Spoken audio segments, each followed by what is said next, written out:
think for him, all he had to do was dance, and we could work something out. You know, you could be eating for a day, but good morning, Dr. Webster. A very good morning to you, Cassandra, and to you, Kimberly. So pretty. Dance is definitely not your thing? Not All right, fair enough. So today we are going to continue from last week's big discussion on the masked duck. Yes? You have lots of photos and illustrations to share with us today. So we're continuing. And I believe the last thing we had looked at would have been a view of the Hope Pond and in St. Lucie. Yes. I think that's where Laurie was released. Yes, our rescue duck Laurie was released in the Hope Pond. And I've been back since to look for her. I didn't find her, but I think I found her in another pond nearby. I found a female masked duck that looked very much like her. And she really was not running away from me. So she kind of remembered that you rescued her and put her on that nice little thing and kept her out of the water when she was cold? Correct. Okay. Looks like you've been following the program. You have to. This is what we do. All right, so continuing. Our first image this morning, picking up from last week, is the Hope Pond in St. Lucie. It's a little pond there right off the left-hand side of the road as you're heading towards River Bay. And you'd hardly expect to see wild ducks in there, but the masked ducks do apparently live there now. And we can move to our next slide, which will be the male masked duck, which is actually quite a striking duck. It has its beautiful bright blue bill, and the blue bill comes about during the breeding plumage. And there it is. Oh. As you can see, the male masked duck has this sort of black cap, and hence the name masked duck. Okay. And a very distinctive white eye ring with that blue bill. Mask over the head and little ring. That's correct. Okay. And these pictures that we're seeing now were taken at the Hope Pond in the last several weeks. If you know, we call this breakfast with the birds, but if we actually wanted to go with you while you were watching and waiting for those photo ops. That's very possible. Kimberly actually had a little exercise towards the end of last year. And why didn't we record this? Did we? We did. We talked about it. We showed a few images, but we didn't actually show Kimberly in her camera. Record video. Yeah. Okay. But the problem with birds, and you must appreciate bird watching, is not like time lapse. We have time lapse. Jack can work that out. It's not like going to an aviary and looking at the birds. You know, you'll go somewhere sometimes and there are just no birds. You have to wait or move. That is what you have to appreciate. I cannot guarantee that you'll see birds. But it was a good experience. Yeah. Got to get up really early. I can well imagine. The next image that we have is the same male masked ducks in the Hope Pond several weeks after they had their bright blue bills. Now they don't have bright blue bills any longer. The blue has kind of vanished, and they're out of their breeding phase. But so that's the funny thing that I didn't understand. You talk about breeding phase for male ducks. I thought that only females would show that they're ready for the breeding phase. No, actually, in birds, there are a few exceptions, but most of the males are much more attractive than the females. The males tend to be very they like to show pretty, off, and the females tend to be very drab. There's a few differences, but in the masked duck, here's a great example. The male develops this rich brown color and his distinctive blue bill. So he's supposed to be attracting the females then, as opposed to the other way around? He works on the females to see which one is going to like him, basically. Okay. What I've noticed, observing them for quite a while, is the male kind of puffs his neck up. So in the picture that we had there before with the blue bill, you saw a very thick neck, and the females tend to have a very thin neck. So he seems to kind of pump his neck up and make himself look big and handsome, you know. And his blue bill can't be missed. So they apparently do lose. This was the first time I've actually witnessed the fact that they go from a bright blue bill to more or less a common bill. Okay. And then we move on to an image of the male duck actually preening. All ducks tend to preen. Well, all birds tend to preen and keep rearranging their feathers. This is a really beautiful picture because he's just finished preening, and he when they've finished pulling out the feathers, they kind of fly up in the air and flop their wings about and stretch everything, stretch out all the muscles. And I caught him just at the right point with his wings fully exposed and his lovely chest and blue bill. Is this just, and I don't take any offense to my question, is this just a hobby for you? Because I see art in these shots that you take. I mean, do people ever ask you to purchase some of these pictures? Yes, I do sell some of my work at times. I print the pictures that I really like on canvas, and canvas makes the images just really jump off. As you said, it gives them great character. Yeah. It is a passion for me. Yeah. It's a hobby, but it goes a bit beyond that. Nice. I do some birding tours with people who visit. We did one last weekend with a group from the Connecticut Audubon Society. Right. On the screen we have a beautiful picture of a female masked duck. And I say beautiful because her tail is in perfect condition. When they go through the breeding cycle, quite often the barbs, all the bits of the feathers tend to shed off and they get spikes. And the tails basically disappear. It's all part of their molt, and it seems to coincide with the breeding phase. So this one's untouched? Well, we won't go there. I was just asking. I don't know. I didn't ask her. I hope she wouldn't answer. All right. In this here, we have a female who's just finished preening, and there again, she's stretching her wings, and it was a nice capture in that it shows that she has white underwing patches in addition to what we had seen in the previous episode where we saw the white patches on the top of the wing.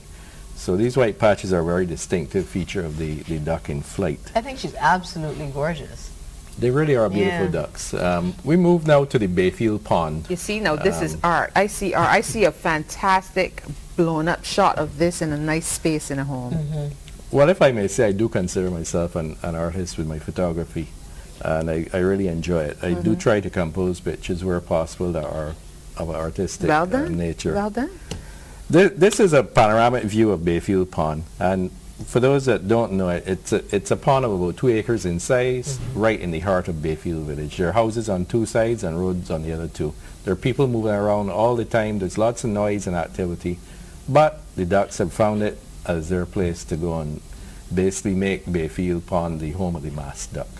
It is now very, very covered in lilies. This picture was taken about a year ago. It's almost covered now, but it has artistic qualities.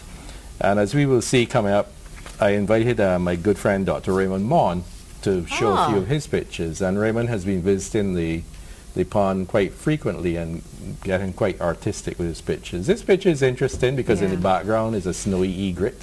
There is always 1 or 2 snowies or little egrets around. In the middle is a male masked duck, and right in the foreground is a female masked duck. So Raymond was able to capture all 3 in one image shot with the beautiful water lilies behind. Very nice. All right, well, let's pause here because Kimberly has to check in with Constable David Aline.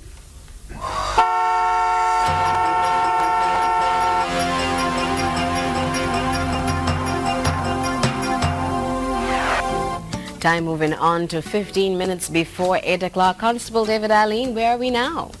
All right, good morning to you, Kimberly. I'm at Eagle Hall traffic lights. Traffic is very heavy. It's controlled by regulation by the lights. It's moving by extremely heavy from one direction. That's Black Rock to the Bridge, Bank Hall, and the area coming from Barbados. You understand that 3 minor accidents reported, 1 in the area of Layers, 1 at the Normalized roundabout, and the final 1 at the JTC Ramsey roundabout just to come down back. Extremely heavy traffic along the ABC highway. As a result of those accidents, Normalized and JTC Ramsey, very heavy, slow-moving traffic. Motorists, be careful. Highway 7, as you come from Max to the Top Rock and the Alvaro section to Top Rock, extremely heavy traffic. Highway 7 continues to be heavy with a little break in the area of Rendezvous, making its way to Rockley. But once you enter into Lower Bay Street, from Upper Bay Street, that's the heavy Garrison coming down. Heavy traffic, so please take it easy. Highway 1 and Highway 2 is set to remodel. No major problem to make your way towards the city. Generally, the ones area, Heinz Hill, all the way down University to the front were extremely heavy. Like I said, I'm at Eagle Hall looking at the traffic. Kimberly, and what I noticed, I saw some drivers here in trucks, cars, public service vehicles, and everyone is on their cell phone. But the one that really caught my attention, was a minibus coming from Highway 1 Blackwater and turning right onto the Eagle Hall area. And the driver has his phone nicely tucked into his ear, and he seems to be maneuvering that public service vehicle with one hand. However, our traffic cops are on the road, our patrols are out, and we are looking for those kind of traffic violations because we want to make sure that our motorists are safe. Anyhow, from here at Eagle Hall, I'm wishing a good weekend to you and your staff as well. And whatever you do, be careful. And remember, those persons carrying small children, kindly keep them fastened by seatbelts and let them sit behind the driver as opposed to between the seats. So, Kimberly, until Monday, it's good morning from me along Eagle Hall Main Road. Thank you so very much, Constable David Allen. Do have yourself a great day and a wonderful weekend, whatever you do, wherever you go, and be good. Stay with us. When we come back, we continue our breakfast with the birds. Put your hands up and roll that body. Hands up and roll that body. Hands on your knees and roll it. Put back your breast and roll it. Leg in the air and roll it. Put your hands in the air and roll it, roll it.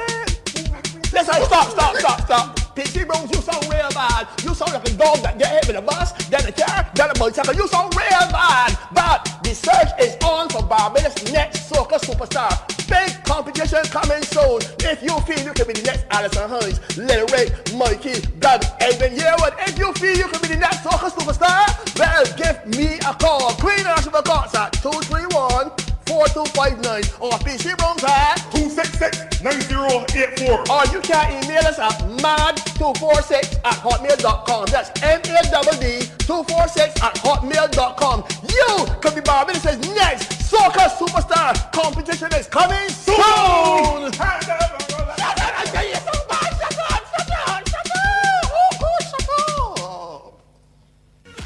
Andy Darnell. The King of Sports reigns on CBC TV8, Sunday, 11 a.m.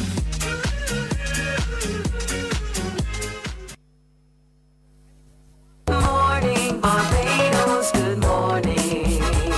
Wake up, wake up, wake up. Morning to you. You know, there are lots of things that don't go good with breakfast, but the birds tend to be a good conversation piece, especially if they're the masked duck that we've been talking about. Dr. Webster, now, what inspires this level of photography? And since you've got Dr. Raymond Mon on board, it seems like you've created quite a bit of a following. Maybe I should get up early next time and bring the camera. Well, the invitation has always been open, Kimberly. We got you out of bed early one morning, but you seem to not be able to manage again. She turned off her phone the other times you tried to get through, you say? Probably. Shame. Well, Raymond has always been a great photographer, Yes. and he does some really interesting work. But he's tapped in now to the bird part of it. And the next image that we have is his image of a female masked duck at Bayfield Pond. He was obviously there early morning on the western side with the light coming from the east, so it's sort of backlit, gives an interesting perspective on the duck.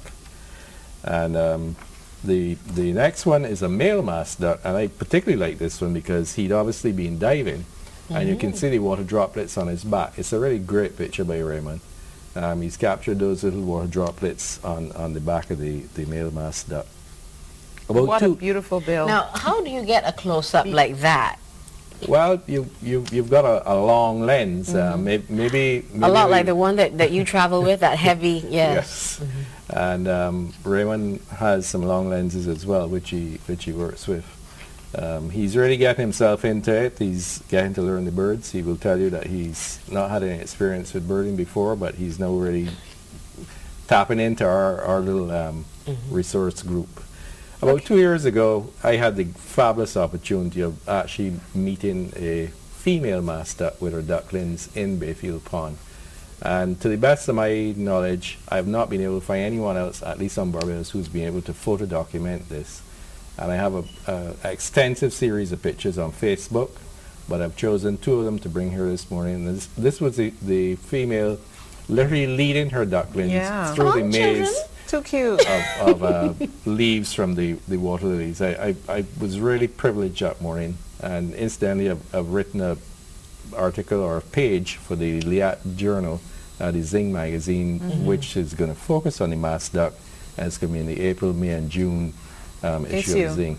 Is there a reason why it's so difficult to capture mother with ducklings? She's extremely secretive, and she protects them literally with her life. Okay. But she trusted me. That morning, I kind of bonded with this duck. People won't really understand that unless you've experienced it yourself. And she allowed me to get within about 10 feet of her and her ducklings. And the next image actually shows the little ducklings themselves falling on right behind her mommy. Sweet. Aww. So they're like traveling across the water, the lilies? Correct. That is something else. They're what you call precocious, which means that within hours of them hatching, they can sort of start fending for themselves, and they'll follow her around and mimic what she's doing. They're not going to sit on a nest. Okay. I was just about to say that they look rather obedient, almost as if, Mother Duck says, let's go, children, and they say, yes, Mommy. Yeah, they're born Well, ready. you're probably quite right. That's very nice. At this point, I want to actually jump to some recent work by Cherise Ward. We talked about them before, but we never actually showed her work. Okay. And the first image, we have all three of them on screen, but I have the original pieces here with me. And if I can just find the first one. Tell me a little about Cherise Ward when you go, because that part I may have missed. So. Well, Cherise is an interesting artist.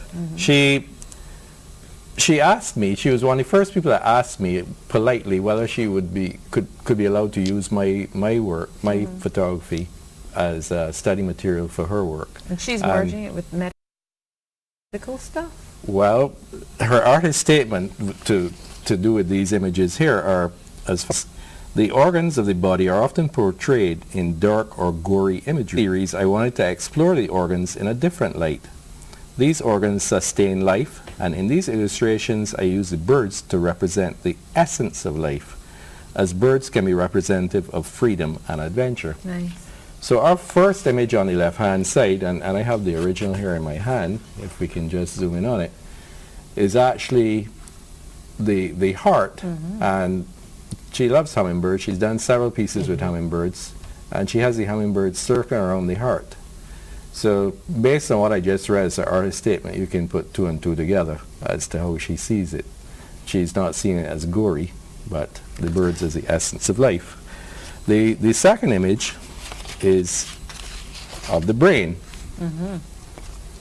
And here she has the yellow warbler.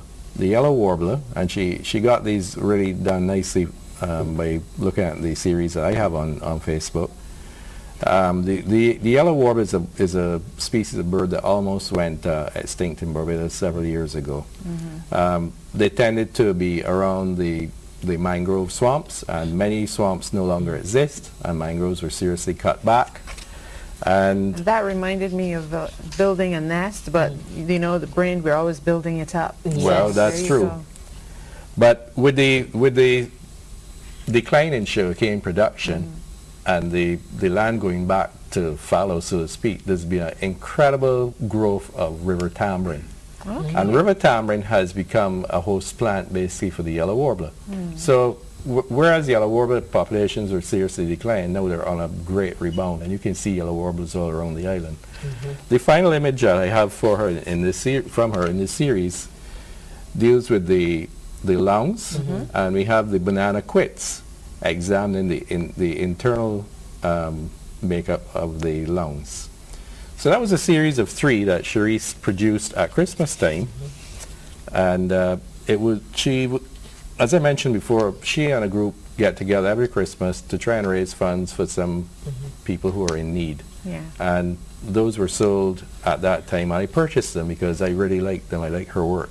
Speaking of the banana quit, aren't they rather private kind of birds that wouldn't necessarily hover around populated areas? No, the banana quit is actually a very social bird. Because I saw one at the back door the other day, and it was actually almost looking as if it's trying to peck on the glass. It probably was seeing its reflection. Banana quits in particular, and the Barbados bullfinch or sparrow, our only endemic bird species, tend to get in front of mirrors on vehicles, and the yellow warbler too. The yellow warblers do it. and they'll watch their images in the mirror, and they'll pick at it, and it's like they can't quite figure out what they're seeing. Is that really me? I actually got excited because I saw it and I knew exactly what it was. So I immediately went back in the living room and I said, "Come quick, there's a banana quit out back." What? A banana split? Where? But question, this is slightly off what we're discussing right now, but still about birds. Nests, you know, they don't always get too picky with where they make nests, but if they choose a spot, they choose a spot. So if it's in your light shade in the veranda, how do you deal with that? You don't want to harm the bird or its eggs, but the nest is well built in the shade of the light. You probably see that they're not picky. They have been very picky in choosing their location. Wow. And when they've chosen your light shade in the veranda or wherever, they have probably recognized that they'll be safe from monkeys. I have had a real problem with monkeys where I live in St. George. I have banana quits that come and build nests near to my kitchen and around the place. And they wait until that nest is finished building, and they think that eggs may be laid, and they'll come and tear the nests apart. Monkeys are really destructive of bird nests. They apparently go for the eggs. I don't know if they'll eat the chicks, but they obviously go for the eggs. And when a bird chooses to nest in your private space, it's quite a privilege. It can be quite a mess too.